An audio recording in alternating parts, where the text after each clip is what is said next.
Hello all, ఈ మధ్యకాలంలో మనం అందరం కూడా పిండి దీపాలు పెడుతున్నాం దేవుడి దగ్గర. సో అది ఎలా తయారు చేస్తారు, వెంకటేశ్వర స్వామికి ఎలా పెడతారు, దేంతో తయారు చేస్తారు అనేది నేను ఈ వీడియోలో చూపిస్తున్నాను.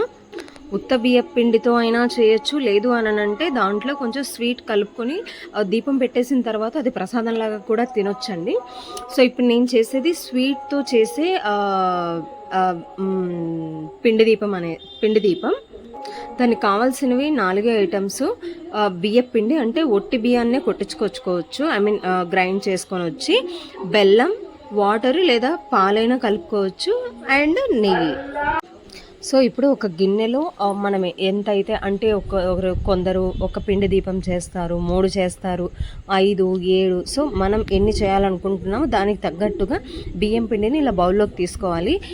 నేనైతే ఒకటే పెద్దది పిండి దీపం పెడదాం అనుకుంటున్నాను. సో అందుకని చెప్పేసి నేను దానికి తగ్గట్టుగానే పిండిని ఇలా బౌల్లోకి తీసుకున్నాను.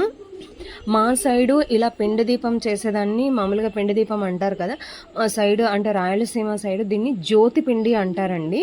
అంటే మనం చేసిన పిండి దీపాన్ని దేవుడి దగ్గర పెట్టేస్తే ఆబ్వియస్లీ అది ప్రసాదం అయిపోతుంది. సో ఈ పిండి దీపాన్ని పెట్టేదాన్ని జ్యోతి పిండి అంటారు.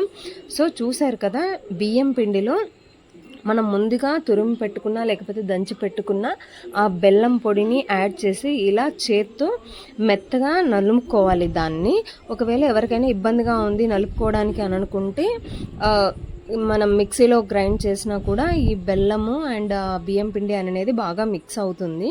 సో పాలు వేసుకోవచ్చు, ఆప్షనల్ అండి. సో వాటర్ కూడా కలుపుకోవచ్చు. సో మేమైతే వాటర్ కలుపుతున్నాము. సో వాటర్ కలిపి ఆ మొత్తం మిక్స్చర్ అది ఏదైతే ఉందో అదంతా కూడా బాగా ముద్దలాగా మెత్తగా వచ్చేలాగా దాన్ని కలుపుకోవాలి.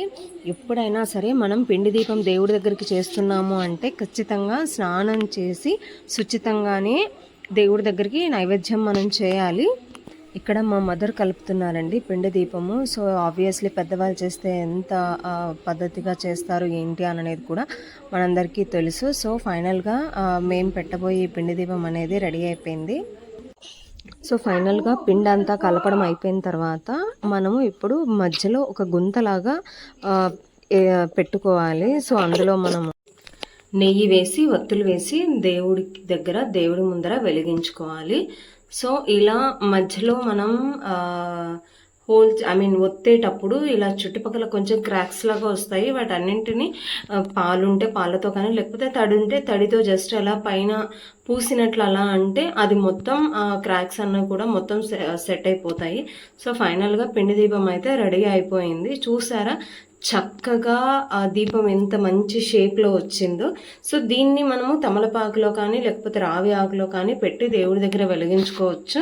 సో నేను ఇందులో అయితే ఆవు నెయ్యి పోసానండి. సో నేను వెంకటేశ్వర స్వామికి పెడుతున్నాను కాబట్టి సో ఆయన నామాలు పసుపు కుంకం పిండి దీపానికి పూసి సో అందులో ఒత్తులైతే వేసి దేవుడి దగ్గర వెలిగించేశాను. సో ఫైనల్గా నేను తయారు చేసుకున్న నా పిండి దీపాన్ని దేవుడి దగ్గర వెంకటేశ్వర స్వామి పటం ముందు పెట్టి ఆయనకి మొక్కుకొని వెలిగించేశాను. సో చూసారా, సో ఇలా ఈ నెయ్యి అంతా ఒత్తి మొత్తం కొండెక్కిన తర్వాత మనం ఈ పిండిని తినొచ్చు కూడా. ఒకసారి ట్రై చేయండి, ప్రసాదంలాగా తినొచ్చు. సో ఎవరన్నా మామూలు పిండి దీపం చేసి పెట్టి అలా ఎక్కడ పడితే అక్కడ పెట్టడం కంటే ఇలా చేయడం